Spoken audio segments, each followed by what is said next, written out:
मैथिलीक समस्त स्नेही अनुरागी श्रोतागण राजीवक नमस्कार। श्रोतागण आई जे छै से साहित्यिक यात्रामे जे छै से एकटा छोट छीन दृष्टांत लऽ कऽ आइ विचार भेल। भोरेसँ ई बात दिमागमे मतलब आयल आ आइ विचार भेल जे श्रोतागणके समक्ष ई राखल जाय। नारी चरित्र परमे बहुत किछु लिखल गेल छै, साहित्यकार सब लिखलनि हैं। नारी चरित्र पर बहुत किछु चर्चो होइ छै, लोककथामे सेहो वर्णन भेल छै नारी चरित्रके बारेमे। तऽ आइ हम नारी चरित्र परमे जे छै से एकटा दृष्टांत आइ अहाँ सबके समक्ष साझा करऽ चाहै छी।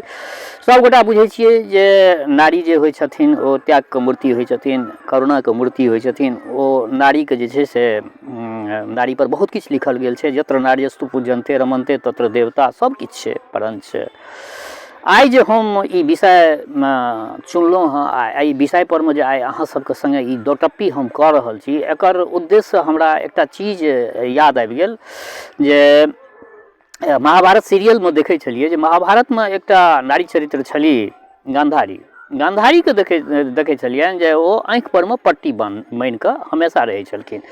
तऽ ओहि टाइममे बचपनके अवस्थामे ओतेक एहि सब चीज परमे ध्यान नहि दै छलियै जे पट्टी किया बान्हल जाइ छै। गांधारी मानने छथि तऽ सबगोटा माँ कहैत या पापाजी कहैत या बाबाजी जे भी सब कहथिन जे हुनकर पति चूँकि आन्हर छथिन, ओ दुनिआके नहि देखै छथिन, तऽ ओ सेहो जे छै से ई पतिव्रता स्त्रीके ई धर्म छियै जे अगर पति जे चीजके सुख नहि लए पबै छथिन तऽ ओ नहि लेत।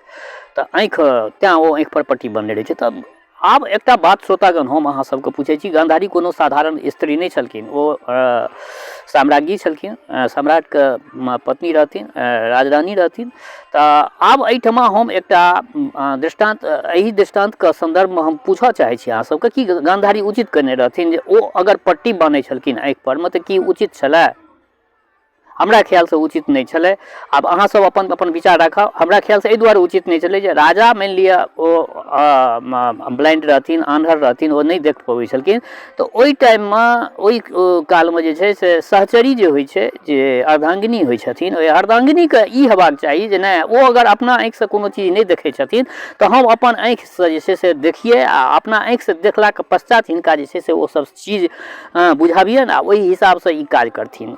जकर कि कए गो उदाहरण हमरा अहाँके समक्ष आयल, जेनाकि द्रौपदीके चीरहरण होइ छलै। चीरहरणमे सबगोटा मानि लिअ धृतराष्ट्रो बैसल रहथिन, गांधारी सेहो बैसल रहथिन आ हुनकर चीरहरण भऽ रहल छलै। के द्रौपदी के रहथिन? कुलवधू रहथिन। आ कुलवधूके चीरहरण होइ छलै, परंच चूँकि गांधारीके आँखि परमे पट्टी बान्हल छलै तेँ गांधारी नहि देख रहल छलखिन जे की दुर्दशा द्रौपदीके भेल छनि। तऽ तेँ एहि परमे सबगोटा अपन कमेंट राखब से आकांक्षा। बेस, नमस्कार।